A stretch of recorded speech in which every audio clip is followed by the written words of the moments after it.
우리에게 주신 하나님의 말씀 함께 읽도록 하겠습니다.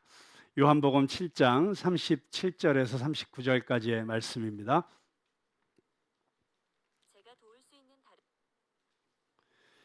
명절 끝날 곧 큰 날에 예수께서 서서 외쳐 이르시되 누구든지 목마르거든 내게로 와서 마시라. 나를 믿는 자는 성경에 이른 것 같이 그 배에서 생수의 강이 흘러나리라 하시니, 이는 그를 믿는 자들이 받을 성령을 가리켜 말씀하신 것이라. 예수께서 아직 영광을 받지 않으셨으므로 성령이 아직 그들에게 계시지 아니하시더라. 아멘. 여러분, 추석 잘 보내고 계시죠? 네, 명절의 한복판에서 지금 우리가 추석 주일 예배를 드리게 되었습니다. 아마 이 자리에 계신 분들보다 고향 집에서 영상으로 보고 계시는 분들이 더 많을 텐데요. 심지어 해외에서도 지금 실시간으로 이 시간에 함께 예배드리고 계시는 우리 푸른나무 가족들을 이 시간 축복하고 사랑의 인사를 전하고 싶습니다. 여러분, 한번 다 함께 해피 추석하고 손 한번 흔들어 주시겠어요? 해피 추석. 네, 옆에 분들에게도요. 네, 해피 추석. 네. 네, 오늘 또 보니까 우리 뉴질랜드에서 한국에 일이 있을 때마다 와서 또 시간 될 때마다 예배 참석하는 우리 성일 형제가 오늘 예배 시간에 만났는데, 요즘은 또 그 영탁 트로트 가수의 전국 투어 공연의 음향 감독으로 지금 함께 하고 있는 중에 잠깐 시간을 내서 또 예배에 참석했는데, 우리 환영의 박수 한번 하도록 하겠습니다.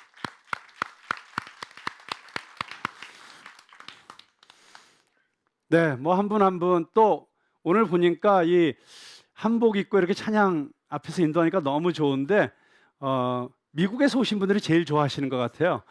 우리 뷰티풀 핏 얼마 전에 오셔서 저희 교회에서 함께 찬양하면서 저에게 짧지만 너무 강렬한 메시지와 또 찬양을 우리들에게 축복으로 나누어 주셨던 팀들이 함께 다 오셨는데요. 우리 환영의 박수 또 함께 하도록 하겠습니다. 네, 굉장히 저희 예배가 인터내셔널해지고 있는 것 같습니다. 왠지 그럴 것 같지 않으십니까? 네. 그래서 제가 좀 영어를 좀 써가면서 설교를 하면 안 되겠죠? 네. 네, 오늘 성경 본문에 보니까 예수님께서도 지금 명절의 한복판에 계십니다. 어떤 명절이었냐면 초막절이라는 명절이었습니다. 참 특이하게도 요한복음 7장에 보니까 초막절 또 명절 해갖고 한 장 안에 7번이나 지금이 명절이라는 것을 강조하는 대목이 나오는데, 성경에서 보기 드문 현상입니다. 왜 이렇게 명절을 강조하실까? 왜 이렇게 초막절을 강조하실까? 그것은 바로 이 초막절이라는 축제가 예수님이 어떤 분이신지, 그리고 예수님께서 지금 하시고자 하는 이 메시지의 어떤 핵심적인 것과 연결이 되어 있다는 것을 계속 암시하고 있는 것입니다. 참 놀랍게도 초막절은 하나님께서 이스라엘 백성들을 애굽에서 해방시키셔서 이제 광야 생활을 할 때 그들이 텐트에서 살았잖아요. 그 초막을 짓고 살았던, 그러면서 불과 구름 기둥으로 인도하셨고 만나와 메추라기로 먹이셨던 그 하나님의 특별하신 은혜의 시간을 기억하기 위함이기도 했지만, 또한 이스라엘은 1년에 3번 추수를 하는데 그 3번 추수의 마지막 추수를 감사하는 추수감사절이기도 했습니다. 그러니까 우리가 이 우리나라의 추수감사절인 이 추석 명절에 함께 하나님의 집에 모여서 초막절을 생각하면서 예배를 드리고 있다. 별거 아닌 것 같지만 참 놀랍죠? 이럴 때 막 감탄하는 리액션을 해주셔야 됩니다. 와, 놀랍지 않습니까? 정말 하나님은 너무 치밀하시고 기가 막힌 연출자이시기 때문에 아주 작은 거 하나라도 그냥 넘어가시지 않고 우리가 알아듣고 깨닫고 감탄할 수 있는 사인들을 다 숨겨놓으시고, 그리고 그걸 발견할 때마다 와우, 이럴 수가, 우리로 하여금 감탄하게 만드시는, 그리고 우리의 그 감탄이 곧 하나님께 예배가 되는 것이죠. 여러분, 예배를 너무 어렵게 생각하실 필요가 없어요. 예배는 경탄하는 것입니다. 놀라는 것입니다. 와우, 어떻게 이렇게 놀라운 일이, 하나님이 이런 일을 하셨구나, 하나님이 하신 일을 보고 감탄하고, 하나님이 어떤 분이신지를 깨닫고 감탄하고, 하나님이 나에게 주신 은혜를 생각하면서 감탄하는 것, 깜짝 놀라는 것, 그게 예배예요. 여러분들이 저를 보시면서 우와, 아니, 어떻게 이렇게 멋있어지셨어요? 그게 저에게 예배하는 것이죠. 그런데 바로 그렇게 하나님을 향해서, 하나님 정말 놀라운 분이세요. 와, 하나님 정말 지금도 이렇게 일하시고 계시는군요. 지금도 내 삶을 이렇게 만들어가고 계시는군요. 이렇게 멋진 우리 다음 세대를 우리 교회에 주셨군요. 네, 이렇게 멋진 새 가족들을 우리 교회에 보내주시고 계시는군요 하면서 감탄하는 거예요. 그냥 덤덤하게 그렇구나, 쟤들은 오늘 한복 입고 나왔지, 뭐 이런 표정으로 뚱하게 쳐다보는 사람들은 리액션이 아직 그 예배자의 리액션이 아직 안 된 거죠. 근데 그 김창옥 씨인가, 그 소통 강사가 뭐 참 맞는 말 많이 하잖아요. 남자들은 예쁜 여자랑 결혼하고 싶어 하지 않는데요. 왜냐하면 예쁜 건 오래 못 가는 거 알기 때문에. 물론 안 예쁘면 아예 가지도 못한다, 뭐 그런 식으로 뭐 얘기하기도 합니다만 저는 그런 건 동의하지 않습니다. 그런데 너무 맞는 말을 한 게 뭐냐면, 결국 남자들이 평생 행복하게 살려면 누구랑 결혼해야 된다? 리액션이 좋은 자매랑 결혼해야 된다. 그러니까 좋은 형제랑 만나서 결혼하고 싶으면 평소에 감탄하면 된다. 너무 감탄을 잘하면 그 모습에 감탄해서 결혼하고 싶어지는 거예요. 자, 다시 한번 우리 옆에 분들을 보시고 어떤 표정을 지어야 된다고요? 한번 바라보시고 감탄하시겠습니다. 리액션은 오버해도 좋습니다.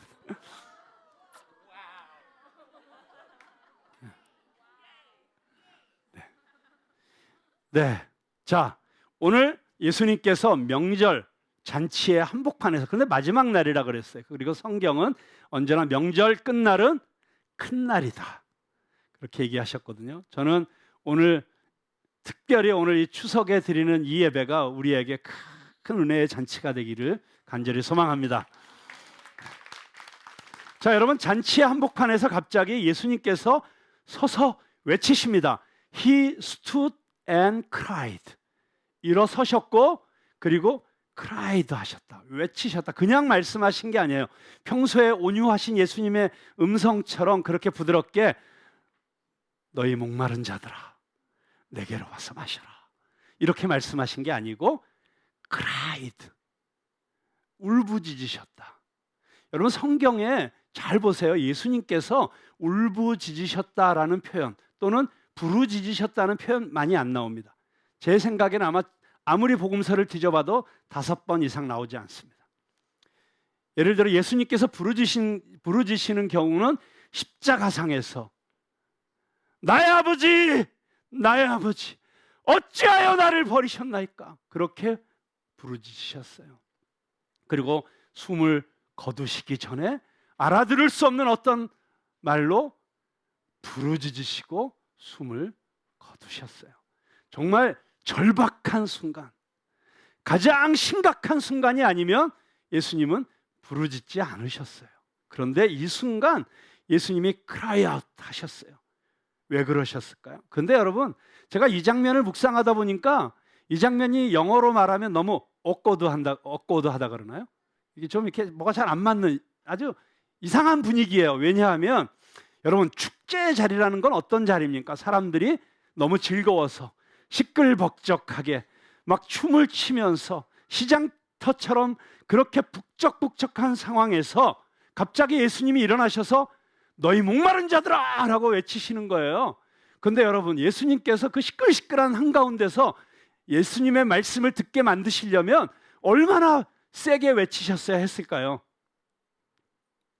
잘 사람들이 들을 수 없는 이런 상황에서 예수님이 이런 외침을 외치시는 것도 어색하고 이상한 일인데 그 내용은 더 당황스럽습니다.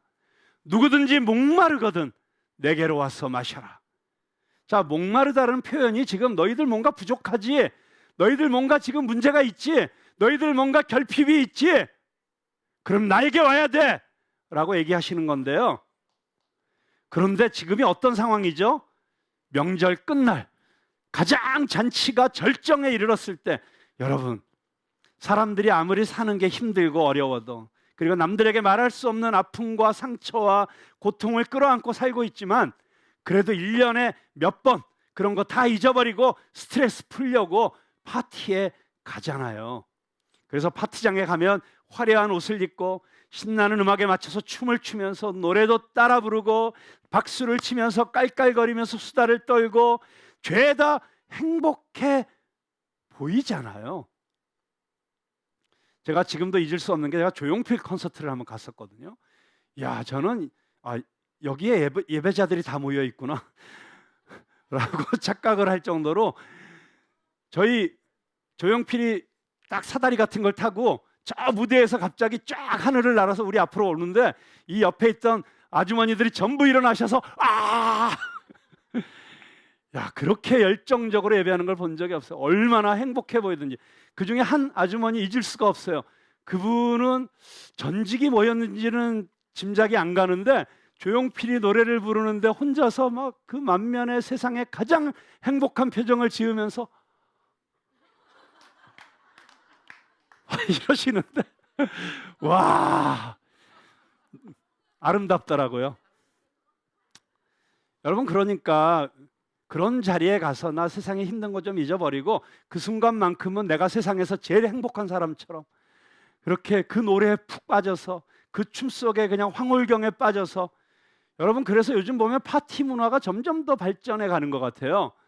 뭐 우리 잘 아는 뭐 울트라 뮤직 뭐 이런 페스티벌 보면, 제가 지금 코로나 때문에 못 하고 있지만 마지막 그 울트라 뮤직 잠실 종합운동장 빌려서 10만 명이 넘는 애들이 2박 3일 동안 밤을 꼴딱꼴딱 새면서 춤을 추는데 18만 원 입장권이. 그런데 문 열면 바로 매진. 뭐 왜 그런 데 가고 싶어요? 가서 다 잊어버리고 그 순간만큼은 행복하고 싶으니까. 하여튼 그래서 자기들이 너무 행복한 줄 알고 그 축제 한복판에서 그렇게 무아지경에 빠져 있는 사람들을 향해서 예수님이 너희 목마른 자들아,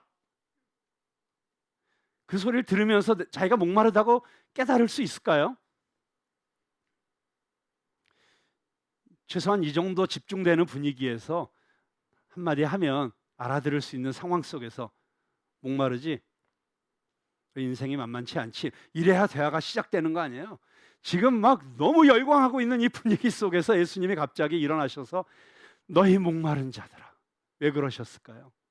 왜냐하면 예수님께서는 화려한 그들의 내면 속에 숨겨진 그 목마름을, 그 갈증을, 그 허기짐을 아셨기 때문이죠.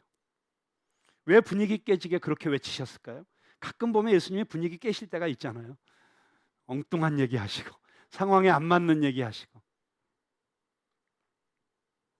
여러분, 복음서를 읽다 보면 언제든지 예수님은 겉으로 드러나는 사람들의 말이나 외모에 현혹되지 않으시고 그들의 내면 깊은 곳으로 들어가셔서 가장 본질적인 그 사람의 진정한 삶의 문제를 터치하시는 것을 보게 됩니다. 저는 저와 여러분이 이 세상 속에서 그리스도의 제자로 살아가면서, 그리스도인으로 살아가면서 그렇게 그냥 껍데기를 보고 사는 사람들이 아니라, 사람들의 그 마스크를 그냥 그대로 보고 사는 사람들이 아니라 그 속에 숨겨진 그 영혼의 진실을 꿰뚫어 볼 수 있는 눈을 가진 저와 여러분이 되기를 주님의 이름으로 축원합니다. 그래야지 그 사람들 속으로 들어갈 수 있는 거예요.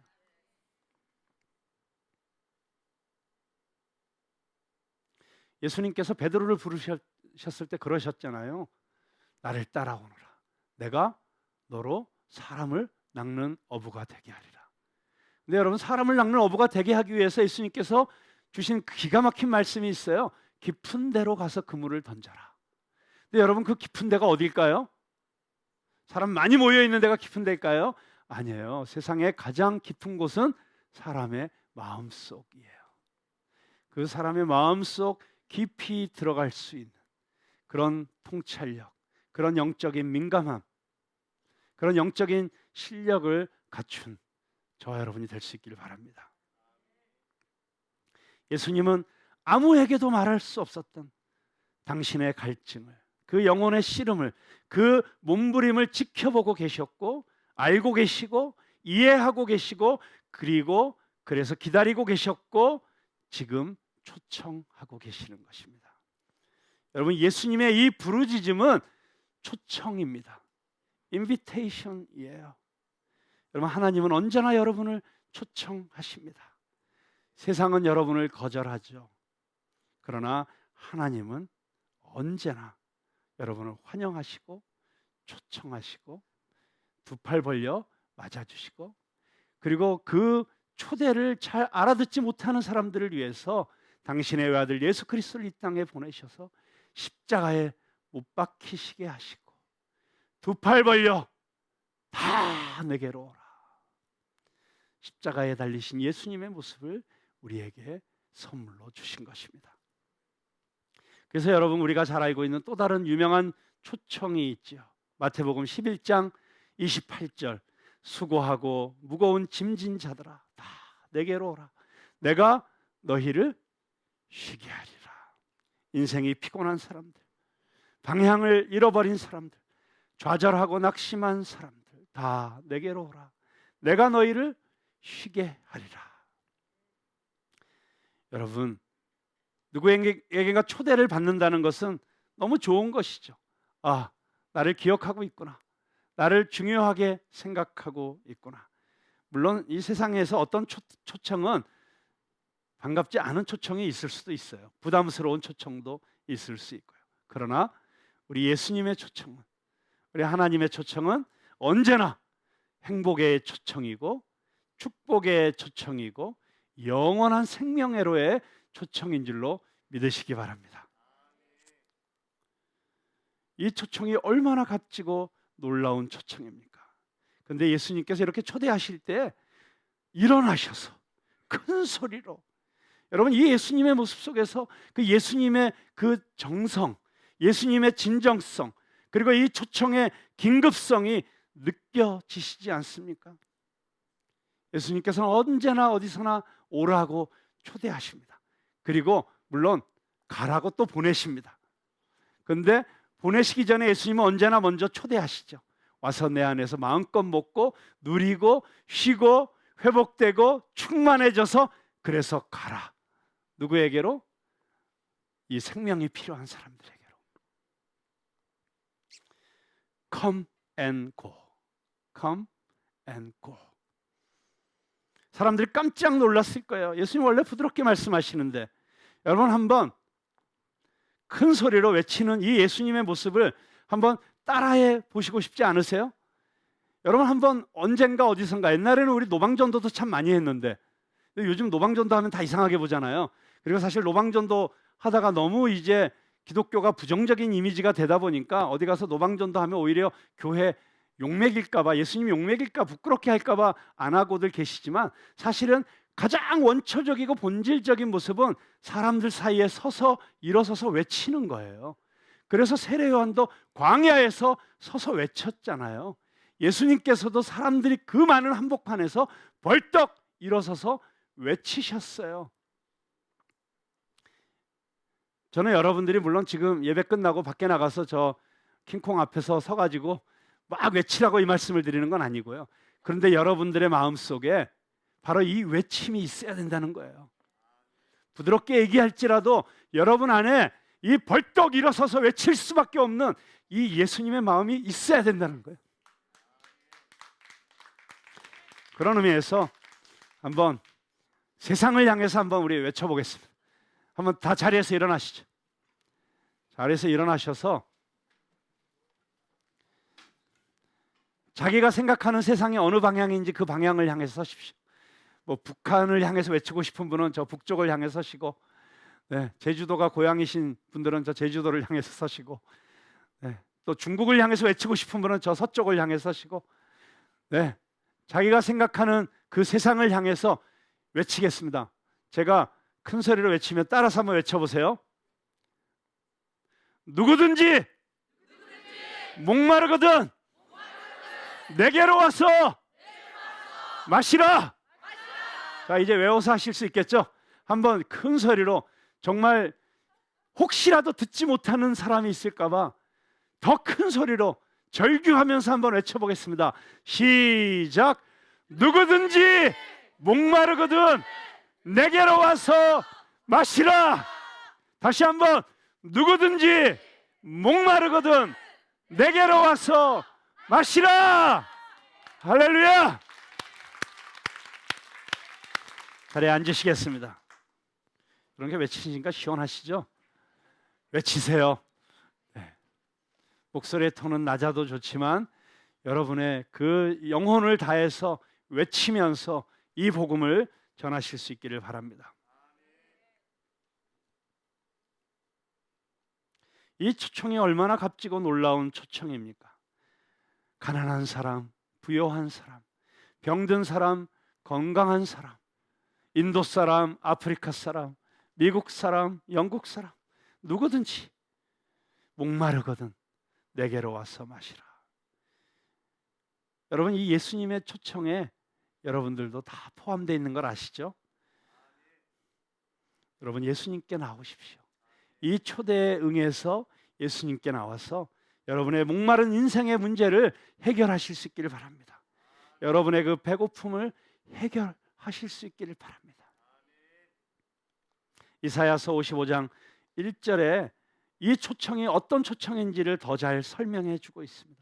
오호라 너희 모든 목마른 자들아 물로 나오라. 돈 없는 자도 오라. 너희는 와서 사 먹되 돈 없이 값 없이 와서 포도주와 젖을 사라. 여러분, 여기 보면 이 예수님의 초대, 이 초청의 은혜는 값이 없다는 것을 알 수 있습니다. 여러분, 헷갈리시면 안 됩니다. 값이 싸다는 게 아닙니다. 너무 값진 것이라서 값을 매길 수가 없는 것입니다. 그래서 그냥 주어질 수밖에 없는 것입니다. 여러분, 가장 귀한 것들은 다 값이 없는 것들이죠. 사랑을 어떻게 값으로 매길 수가 있겠습니까? 어머니의 자녀를 향한 그 수고 어떻게 값을 매길 수가 있겠습니까? 그래서 공짜인 거예요. 은혜는 우리말로 하면 완전 공짜라는 얘기죠. 그런데 그 은혜, 그 초대의 결과는 무엇입니까? 그 초청에 응하기만 하면 우리에게 무엇이 약속되어 있습니까? 그 배에서 생수의 강이 흘러나오리라. 여러분, 내 목마름만 채워지는 것이 아니고 차고 넘쳐서 흘러 넘치게 되는 거예요.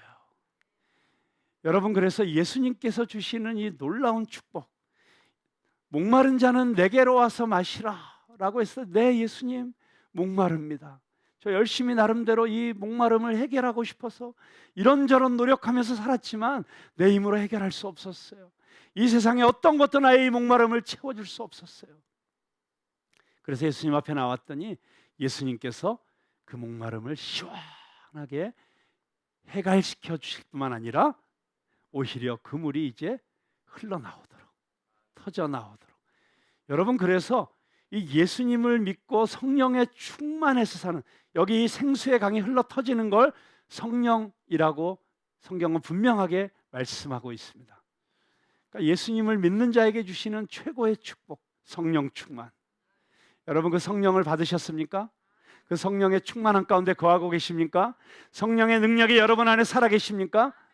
네, 그런데 안타까운 사실은 수많은 사람들이 교회를 다녀도 이 생수의 강을 경험하지 못하고 다닌다는 것입니다. 여러분, 그냥 교회를 오래 다녔다고 해서 이 생수의 강이 흘렀다 말할 수 없습니다. 꼭 어떤 현상 같냐면 우물이 있긴 있는데 다 말라버렸어. 큰 돌이 와서 막아버렸고 그 안에서 더 이상 물이 나오지 않고 말라버린 우물. 강이 있는데 몇 년 동안 비가 오지 않아서 그냥 그 강이 쩍쩍 갈라진 것 같은 그런 강. 제가 잘 이해한 건지 모르겠네요.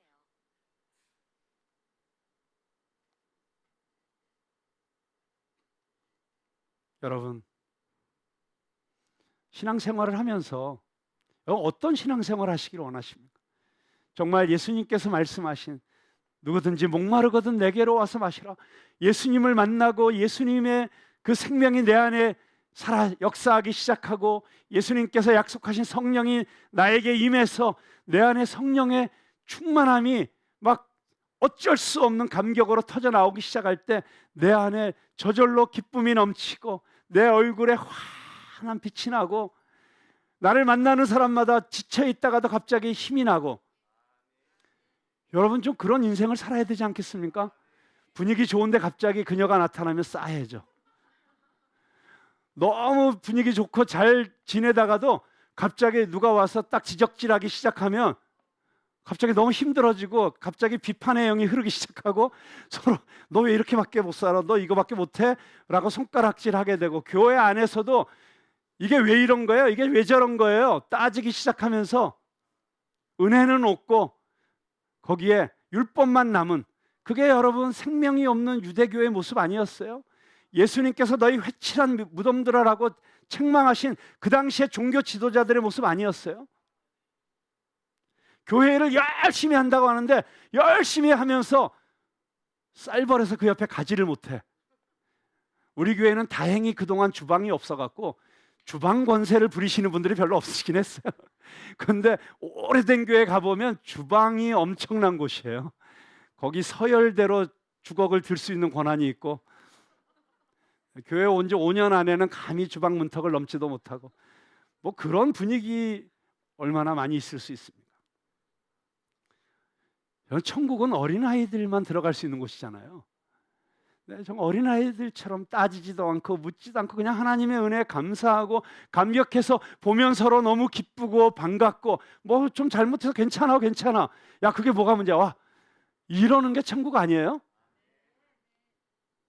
그런데 이 은혜가 말라버리면 이 성령의 능력이 바닥이 나버리면 어떤 현상이 우리 인생에 나타납니까? 여러분 바닥난 인생 살지 않게 되기를 주님의 이름으로 축복합니다. 너무 빤한 인생 살지 않게 되기를 축복합니다. 성령님을 부어 주시옵소서. 우리가 가는 곳마다 아니 먼저 이 교회 안에서부터 그냥 우리가 모여서 같이 예배드리면 그냥 영이 살아나고 꽃이 피고 열매가 맺히고 축제가 벌어지는 그런 삶을 살아야 되지 않겠습니까? 여러분 구약 성경의 절기들을 왜 하나님께서 만드셨어요? 살아가는 게 팍팍하니까 너무 힘드니까 1년에 몇 번이라도 모여서 그냥 하나님께서 원래 디자인하셨던 지금 요한계시록에 하나님께서 준비하고 계시는 그 천국의 축제가 어떤 것인지 좀 미리 맛보라고 절기들을 주셨잖아요. 그런데 그 절기들은 다 누구를 가리키고 있어요? 예수님을 가리키고 있어요. 그 절기들을 통해서 하나님이 약속하신 축복이 다 예수님 안에 있어요. 그러면 그 예수님이 내 안에 오시면 그 모든 절기들이 내 안에 살아있는 거예요. 나는 그냥 걸어 다니는 축제예요. 내가 가면 6월절이 일어나는 거예요. 내가 가서 머물면 거기가 천국의 장막이 펼쳐지는 거예요.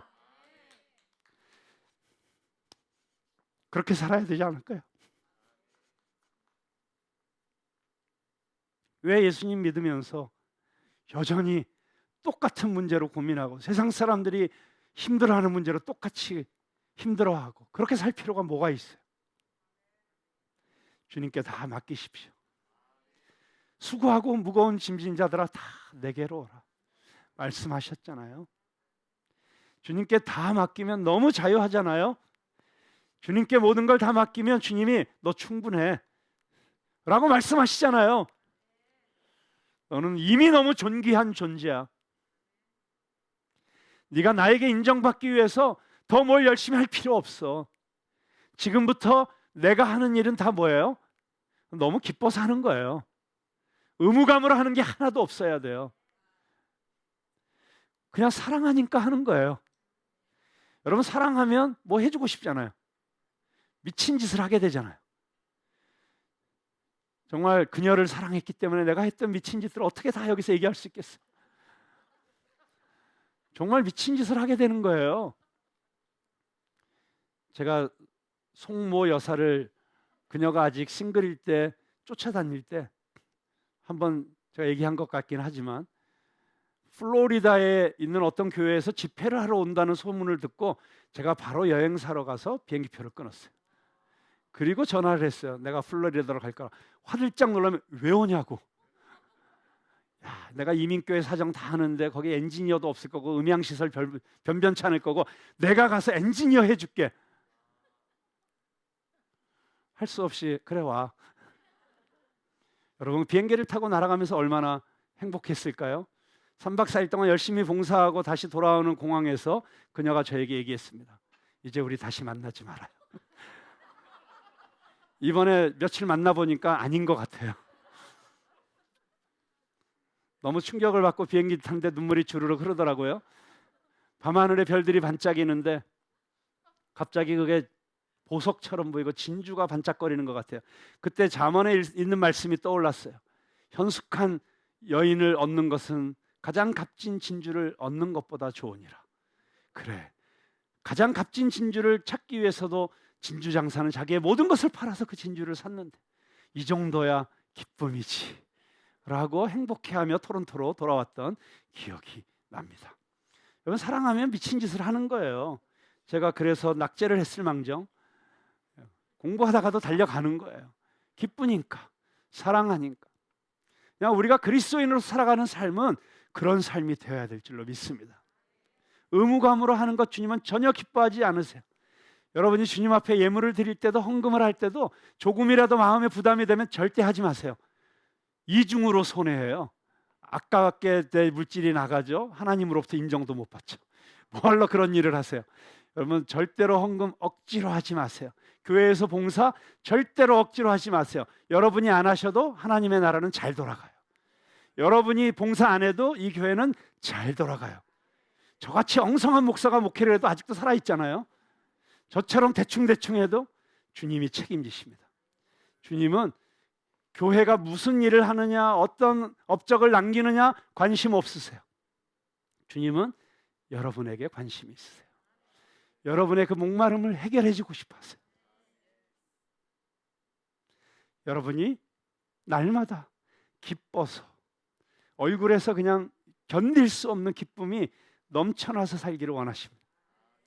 물론 이론대로 다 그렇게 되는 건 아니에요. 저도 보면 얼마나 지칠 때가 많아요. 아이고 힘들어. 내가 어쩌자고 이 짓을 해가지고 또 왜 일을 쳐가지고 뭐 이럴 때 있지만 그러나 그럴 때마다 주님은 위로해 주시고 다시 회복시켜 주시고 그리고 그렇게 안 살아도 돼. 그냥 푸른나무 교회 성도들하고 행복하게 같이 어울려서 먹고 마시고 즐거워하면서 찬양하면서 우리 만날 때마다 모여서 같이 찬양해요. 우리 푸른나무 교회는 찬양하는 교회잖아요. 근데 예배 시간에 찬양하는 거 말고는 교인들끼리 모여갖고 별로 찬양을 안 해. 이건 좀 이상한 일인 것 같아요. 그냥 성도들끼리 모여서 물론 식당에서는 할 수 없지만 집에서 모이면 같이 찬양하고 1시간도 좋고 2시간도 좋고 3시간도 좋고 좀 그렇게 찬양하면서 기뻐하면서 그렇게 살면 얼마나 좋겠어요. 네, 이제 말씀을 마치려고 합니다. 최근에 하나님께서 정말 놀랍게 우리 교회 가운데 역사하고 계시는 것 같아요. 그리고 프레이즈 게더링에도 하나님의 놀라운 역사가 일어나고 있습니다. 생수의 강이 흐르고 성령이 임하실 때 나타나는 온갖 현상들이 나타나고 있어요. 그런데 참 신기하게도 한 달 전쯤에 우리 뷰티풀 피트 이 팀들이 와서 저희 교회에 와서 정말 예언적인 찬양을 하고 그리고 정말 예언적인 선포를 한 이후에 그런 일들이 일어나기 시작하고 있는 것 같아요. 그리고 프레이즈 게더링 안에서도. 그래서 제가 오늘 추석 명절인데 딴 데 갈 때도 많으실 텐데 와서 같이 예배드리시자고 초대를 했습니다. 그러면서 지난 한 달 동안에 우리 교회 안에 그리고 특별히 프레이즈 게더링 안에 일어났던 일들, 그런데 문제는 안타까운 게 그런 일들이 다 밤 12시가 넘어서 일어난다는 거예요. 그러니까 모여서 7시부터 모여서 한참 집회하고 또 밥 먹고 그리고 쉬고 그러다가 또 갑자기 모여서 얘기하다가 또 찬양하고 그러다가 막 역사들이 일어나기 시작하는데, 그러니까 참 예수 믿고 막 이렇게 성령 충만하면 좀 이해가 안 되는 일들을 좀 하게 되잖아요. 옛날에 여러분 기도원 가서 막 밤 꼴딱꼴딱 새면서도 하나도 힘들지 않던 뭐 그런 시절 생각해 보면 다 이해가 되시죠? 네, 그런데 제가 여러분들을 그 현장으로 모시지 못하는 게 항상 안타까워요. 제가 요즘 정말 날마다 기적을 경험하며 살고 있는데 그 날마다 기적을 다 미주알 고주알 얘기하지 못하고 사는 게 사실 너무 제일 목회자라서 제일 답답한 거예요. 그리고 제가 가장 놀라운 하나님의 역사를 경험하고 있는 그 현장에 여러분들이 없는 게 제일 안타까워요. 그래서 할 수 없이 그냥 그 현장을 여기서 좀 재현해야겠다, 이런 생각을 하게 되었습니다.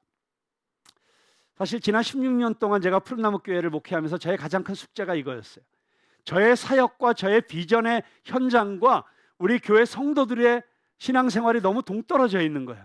그래서 교회는 교회고 저의 사역은 사역이고, 제가 가장 역동적으로 사역하는 현장에는 우리 성도들은 없고, 저는 맨날 다른 교회 성도들하고 일하고 있고 다른 사역자들하고 일하고 있고, 이걸 어떻게 매치를 시키지? 이걸 어떻게 하나가 되게 만들지?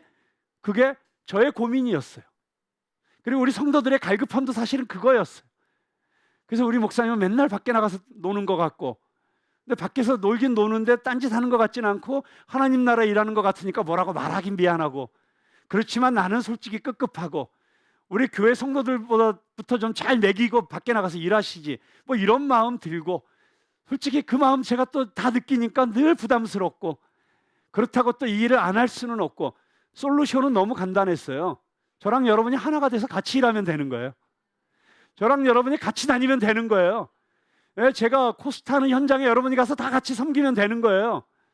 제가 군성교할 때 여러분이 다 같이 가면 되는 거고요. 물론 여러분이 다 가실 수 있는 시간을 미리 만들 수 있도록 미리미리 제가 미리 예고하고 여러분이 충분히 시간을 낼 수 있도록 하는 게 중요하겠죠. 예를 들어 이번에 추석 콘서트 할 때도 한 달 전부터 광고하고 미리 시간 빼고 했으면 얼마나 좋았겠어요. 그렇게 못했던 저의 부족함을 용서해 주십시오. 그런데 이제부터 그렇게 하려고 그래요. 혹시 잘 안 되더라도 발전할 거예요. 믿어주세요. 또 속으라고 또 속으세요. 그러니까 믿고 따라와 주세요. 네, 어쨌든 제가 지난 한 달여 동안에 성령께서 역사하신 그 많은 역사 현장 가운데 딱 두 가지 예만 설교의 예화처럼 여러분들에게 좀 나누고 싶어요. 3주 전인가 우리 이세봉 협동 목사님이 한 청년을 저희 프레이즈 게더링 모임에 데리고 오셨어요. 이 형제는 청소년 시절 참 어렵게 살았어요. 그래서 우리 이세봉 목사님이 하시는 그 소년 보호 협회에서 케어하는 그런 소년이었어요. 근데 이 친구가 노래를 너무 잘해요. 그래서 이 목사님이 지원을 하고 이 청소년 보호협회가 서포트를 해서 공부를 시켜서 성악을 공부시켜서 추계예술대학교에 수석으로 합격을 했어요. 그런데 놀라운 사실은 악보도 잘 못 읽어요. 피아노도 잘 못 쳐요. 옆에 있는 청년들이 쟤는 어떻게 수석으로 들어왔는데 악보도 잘 못 읽냐, 뭐 이럴 정도로. 그런데 가진 소리가 통소리예요. 정말 엄청난 재능을 갖고 있어요. 그런데 국방부 군악대에 합격을 했어요. 서울대 성악과 들어가기보다 더 어렵다는. 근데 거기 들어가 있는 동안에 할머니에게 치매가 왔어요. 가정이 워낙 처음부터 어려웠는데 그 할머니 돌봐야 되고 이런 여러 가지 사정이 겹치면서 결국 의가사 제대를 할 수밖에 없었어요.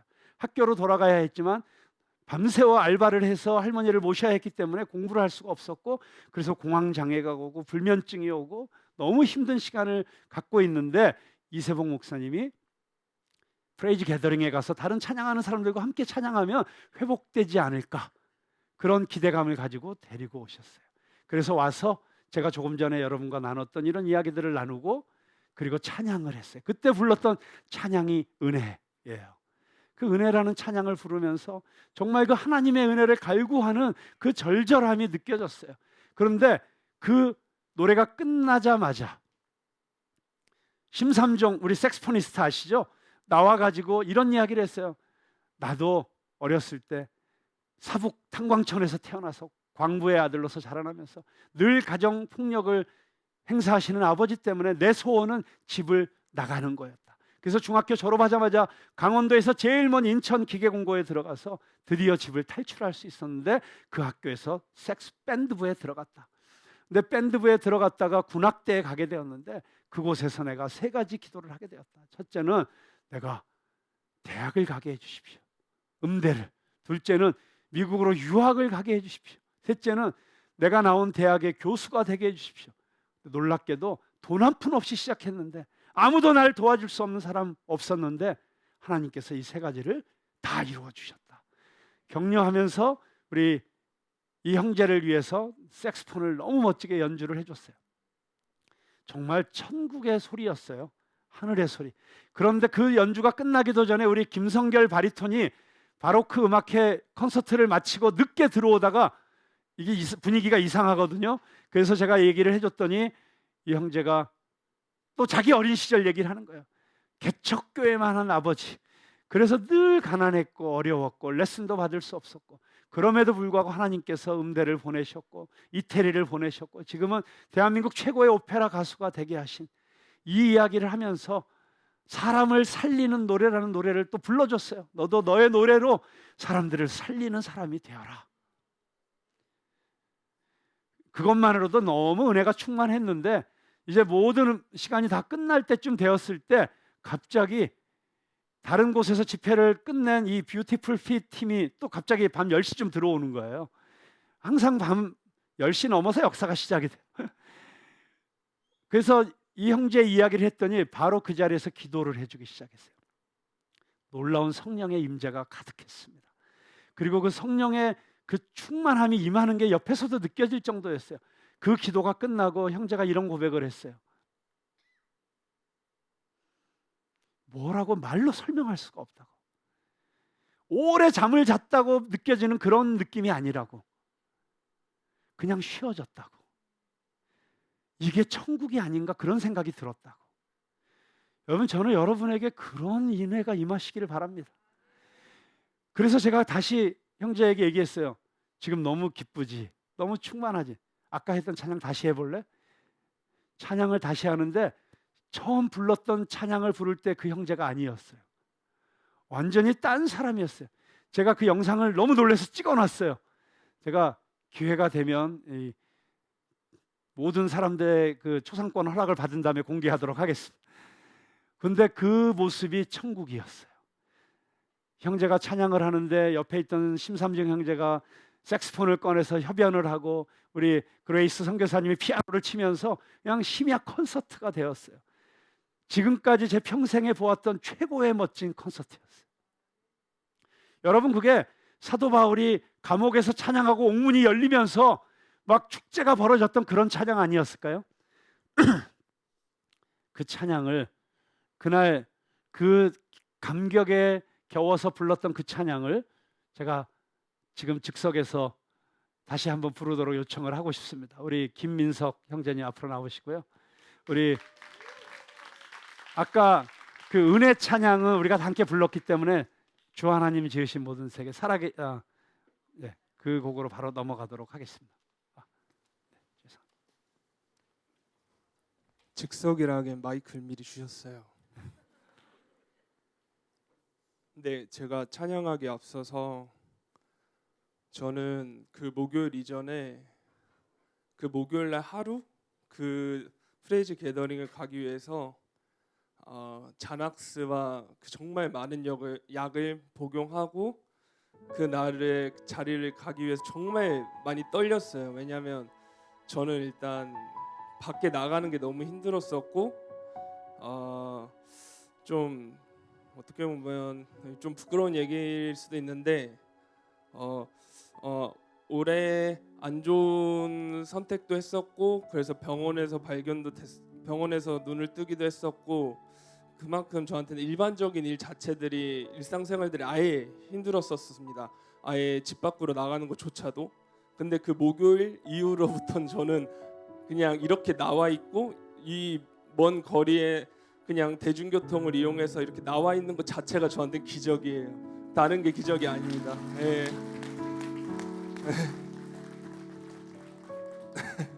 목요일 날 정말 저는 남들한테 제 친구들한테도 뭐 정말 하나님을 믿지 않은 친구들한테도 할 말이 없어요. 그래서 그냥 기적이야 나한테는. 그냥 근데 그 친구들은 알고 있어요. 제가 이렇게 그냥 일상생활이 가능한 게 기적이라는 거를 하나님이 하신 것 같아요. 예.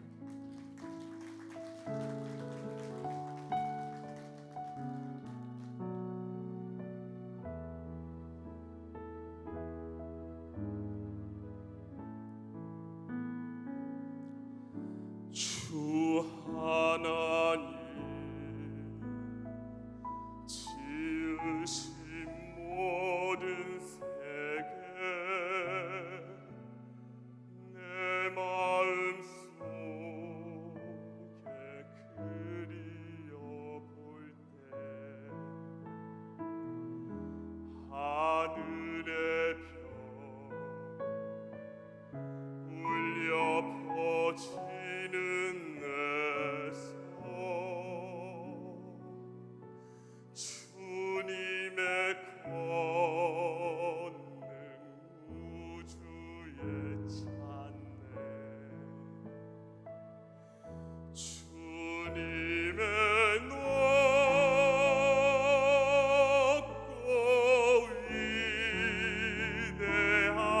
위대하심을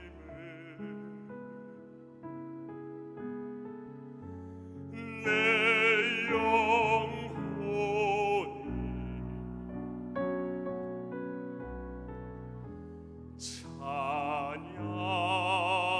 찬양하네 주님의 높고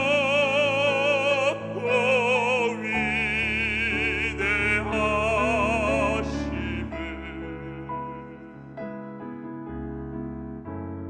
내 영혼이 찬양하네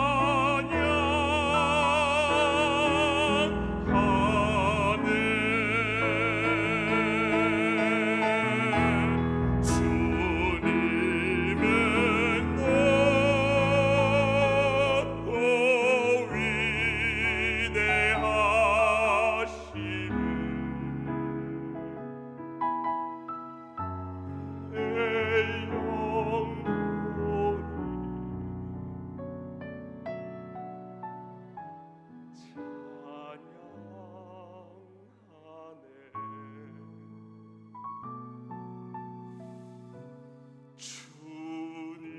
주님의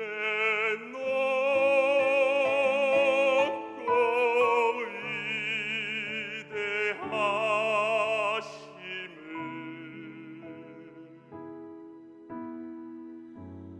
내 영혼이 찬양하네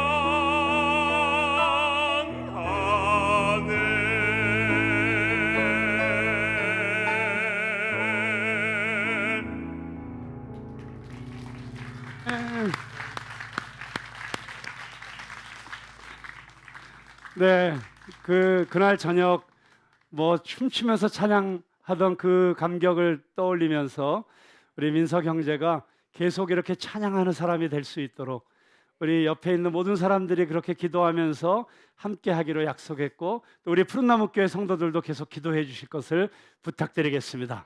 네. 네, 우리 민석이가 이렇게 막 살아나고 있는 모습을 보는 것만으로도 너무 행복하고 기뻤는데 지난 목요일 밤에는 또 놀라운 일이 일어났어요.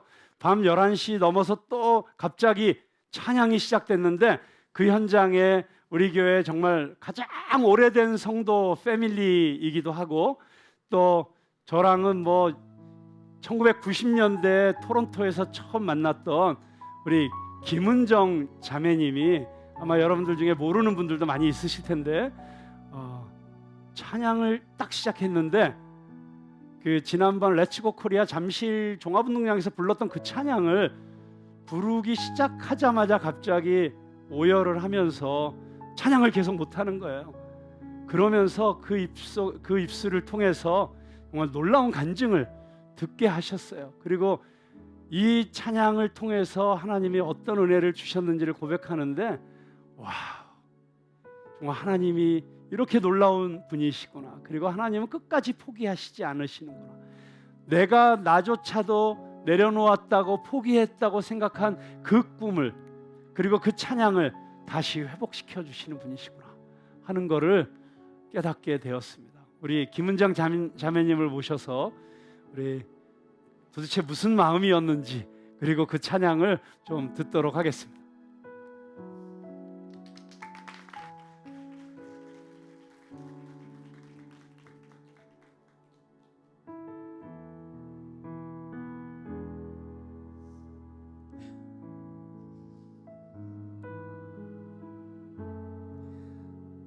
저희 엄마가 저를 위해서 평생 기도하셨던 성경 구절이 있어요. 그게 나의 가는 길 오직 주가 아시나니 그가 나를 단련하시는 후에 내가 정금같이 나으리라. 저는 엄마가 그 구절을 가지고 저의 인생을 향해 기도하신 게 너무 싫더라고요. 정금은 정말 뜨거운 불을 통과해야 나올 수 있잖아요. 그 불을 통과하기가 싫었어요. 그런데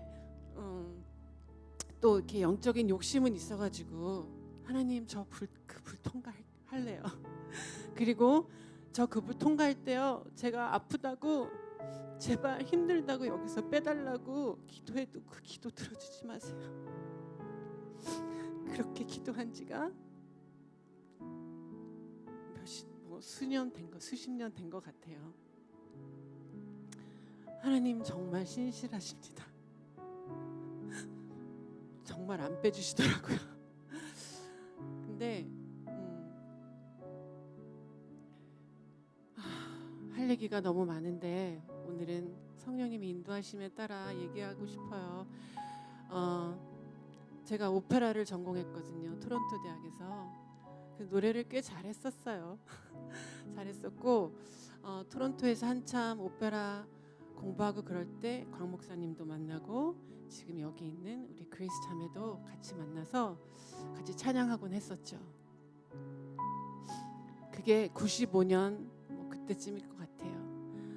그리고 이후에 목사님이 저를 목요일날 소개하실 때 파란만장한 인생을 살았다고 소개를 하시더라고요. 그 안에는 많은 게 담겨져 있는 것 같아요. 정말 뜨거웠고 정말 힘들었고, 아까 찬양할 때 주가 일하시네, 주가 일하시네, 그를 신뢰하는 자에게 주가 일하시네. 그런데 저는 그 찬양을 부르면서 아니요, 내가 신뢰하지 않을 때도 하나님은 일하셨네요. 내가 아무것도 하지 않고 오히려 하나님 살아계시냐고 삿대질을 할 때도 하나님은 일하셨네요. 지금 여러분 눈에는 안 보이지만 여기에는 그냥 잿더미가 쌓여 있는 거예요. 하나님이 다 태우셨어요. 아까 찬양 부르는데 제가 이렇게 피투성이의 모습을 보여주시는데 저는 그게 제 피인 줄 알았어요. 하나님 너무 아팠다고. 근데 하나님이 보여주신 게 그게 주님의 피더라고요. 제 대신 화관을 만드시는 하나님, 다 타버리고 아무것도 없다고 포기한 인생을 향해서 내가 이제 아름다운 화관을 만들게. 제가 90년대 중반에 특송을 하라 그러면 주로 나가서 불렀던 곡이 18번 곡이 있어요. 근데 저는 찬양을 포기했었거든요. 노래를 안 했어요. 찬양을 하는 게 너무 괴롭더라고요. 힘들었어요. 제 인생 가운데 침묵하시는 하나님을 찬양하기가 싫었어요.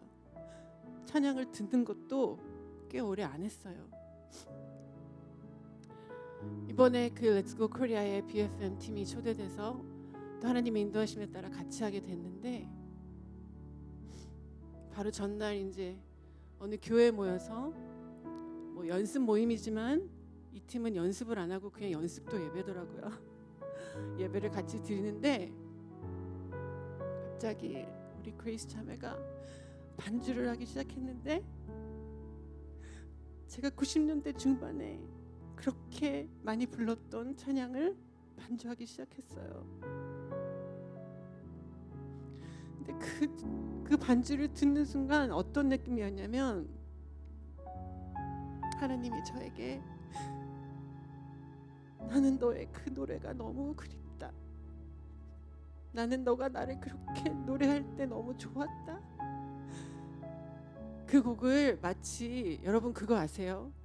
어떤 노래를 들으면 그게 몇십 년 전이어도 그때로 돌아가잖아요. 그때 느꼈던 기분, 향기, 풍경들 다 기억나잖아요. 그런 순간이었어요. 그래서 그리스타메가 이 찬양을 좀 제가 불렀으면 좋겠다고 할 때 제가 두 마디 부르고 꺼이꺼이 울었어요. 하나님이 우리 그리스타메를 통해서 신청곡을 넣으신 것 같았어요. 다시 한번 불러줄 수 있겠니? 근데 제가 하나님 저 이제 목소리가 안 나와요. 주님께 드릴 게 아무것도 없어요. 근데 하나님이 아니야. 이제부터 시작이야. 이제부터 시작이야.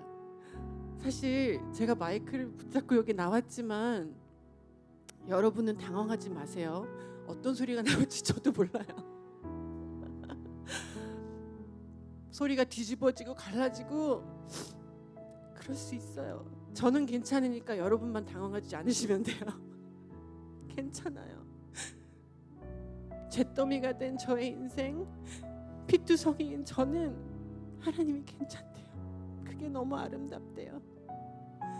저는 싫어요. 저는 사실 오늘 와서 노래 부르는 것도 싫었어요. 하나님 저 너무 노래 안 나오고 목소리 안 나오는데 안 하면 안 돼요. 그때 하나님이 아니 괜찮아. 그게 아름다워. 여러분 주님 신뢰하지 않을 때도 너무 많잖아요. 그래도 하나님은 일하신대요. 하나님 너무 신실하시니까요. 하나님은 약속을 지키시는 분이니까요.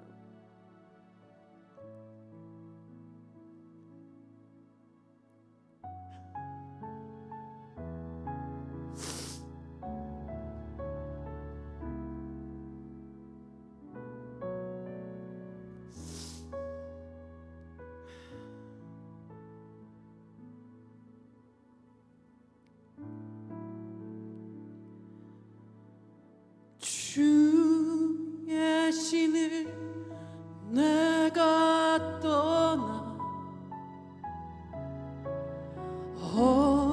어디로 피하리까. 주는 모든 것 아시오니 내가 어디로 다니리까. 내가 새벽 날개 치며 저 바다 끝에 거해도 어둠도 숨기지 못하리라. 주님의 손이 날 인도해.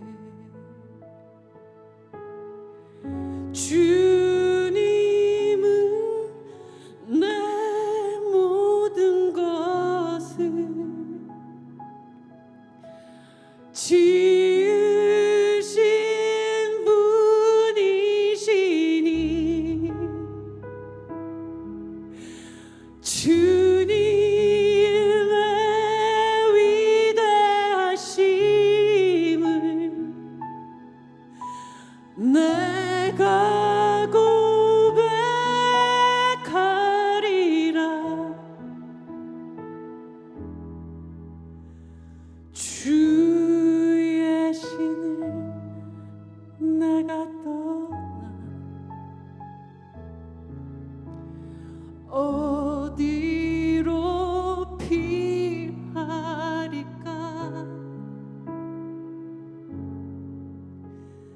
주는 모든 것 아시오니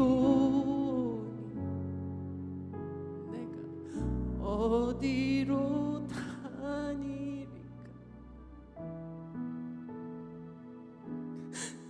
내가 새벽 날개치 저 바다 끝에 거해도 어둠도 숨기지 못하리라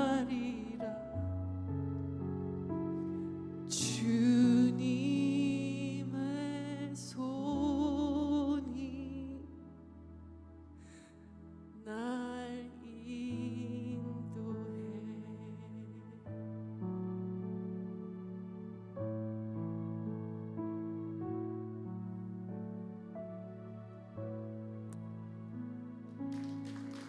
자, 주님의 이름을 찬양합니다. 네, 두 분의 정말 하나님께서 다시 회복시키시는 이 아티스트들의 이야기와 찬양을 여러분들이 들으셨습니다. 그런데 여러분 한 분 한 분의 삶 가운데 동일한 일들이 일어나게 될 것입니다. 하나님께서 여러분들에게 주의 신으로 충만케 하실 것이고 주님께서 약속하신 생수의 강이 터져나오는 그런 놀라운 역사들을 여러분의 삶 가운데 경험하게 해주실 것입니다. 그 생명의 물이 터져나오면 여러분만 사는 게 아니라 주변에 있는 사람들이 사는 거예요. 그 강물이 점점 커지면 나라가 사는 거예요. 열방이 사는 거예요. 네, 그렇게 사람을 살리는. 여러분, 그게 예수님께서 내가 이 땅에 온 것은 내 일을 하러 온 것이 아니라 하나님의 일을 하러 온 것이다. 근데 그 하나님의 일은 사람을 살리는 것이다. 네, 저와 여러분을 그 한 생명을 살리는 역사 가운데 써주실 줄로 믿습니다. 기도하겠습니다. 하나님, 오늘 우리 민석 형제 그리고 은정 자매가 다시 한번 절대로 포기하시지 않으시는 그 하나님의 놀라우신 초대 가운데 응해서 주님 안에 들어왔을 때 지금 누리고 있는 이 놀라운 생명의 약동하는 역사, 이 감격, 이 충만함 계속해서 주님 나라 갈 때까지 이어지게 하여 주시옵소서. 날마다 더 새로워지게 하여 주시옵소서. 이들의 삶을 통해서 이제 이들의 새로워진 노래를 통해서 하나님 생명을 살리는 역사들을 일으켜 주시옵소서. 하나님 또한 오늘 추석 명절을 맞이하여 주님 앞에 나온 귀한 하나님의 백성들, 오늘 이 말씀 속에서 누구든지 목마르거든 내게로 와서 마시라. 누구든지 목마르거든, 혹시 우리 안에 아직 채워지지 않은 갈급함이 있습니까? 하나님 채워 주시옵소서. 주님 앞에 나올 때 주님께서 약속하신 성령으로 가득 채워 주시옵소서. 주님을 통해서 오직 누릴 수 있는 이 세상에서 어떤 것으로도 줄 수 없는 만족과 감격과 기쁨과 찬양으로 가득 찬 삶이 되게 하여 주시옵소서. 감사드리며 예수님의 이름으로 기도드립니다. 아멘.